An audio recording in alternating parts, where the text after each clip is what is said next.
You're listening to WEOP AM 730, the voice of inquiry.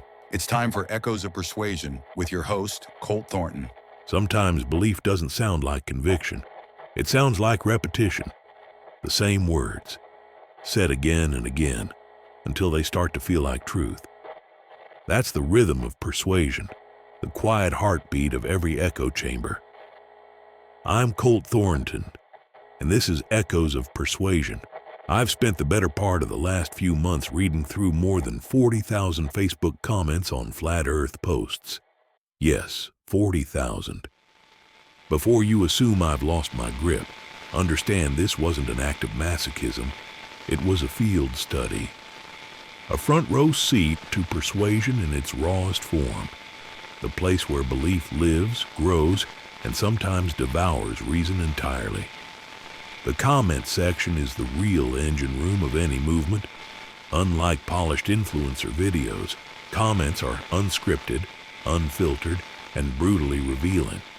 They show what people have internalized, what they repeat without even realizing it. That's where persuasion hides, not in arguments, but in habits of speech. You can see the loops almost immediately. Certain phrases appear everywhere, tiny mantras masquerading as logic. Water finds its level. The horizon always rises to eye level. Gravity is just a theory. Airplanes don't adjust for curvature. Each line is less a claim than a badge, a small ritual of belonging. Say the words, and you signal your tribe.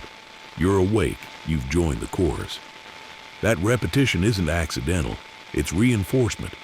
It builds familiarity, and familiarity feels like truth. You read it enough times, and your brain stops asking whether it's right. It only registers that it sounds safe. That's the psychology behind every movement that thrives on certainty. Repetition becomes the rhythm of reassurance. But here's the thing. It's not just flat earthers doing it. Globe defenders do it too. They copy, paste, and repost the same rebuttals, screenshots of astronauts, quotes from scientists they haven't actually read, quick jabs meant to feel like victory. It's language as armor, less about discovery, more about defending an identity. What struck me most wasn't the hostility, it was the community. You see people cheering each other on, comforting, congratulating, reassuring. One side says, "Welcome to the truth. Don't let them gaslight you." The other says, "Glad to see someone who still trusts real science." Both speak from the same emotional script, different verses, same song. The illusion is that they're arguing, but most of them aren't. They're performing belief out loud for an audience that already agrees with them. It looks like debate. It feels like debate.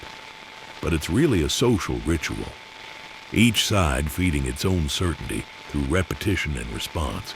That's why I call it language on loop. Because persuasion at its core isn't always about convincing the other person. Sometimes it's about convincing yourself one comment at a time. Language shapes belief, and belief in turn reshapes language until the two are inseparable. The longer you listen, the more you start to hear the rhythm, not a battle of facts, but a conversation between echoes. Maybe that's the real lesson buried in those 40,000 comments.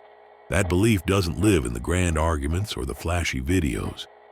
It lives in the tiny repetitions of ordinary people, each one certain they're speaking truth, when really they're just keeping the echo alive. Join me next time for another episode of Echoes of Persuasion. And always remember, the echoes fade, but persuasion never sleeps.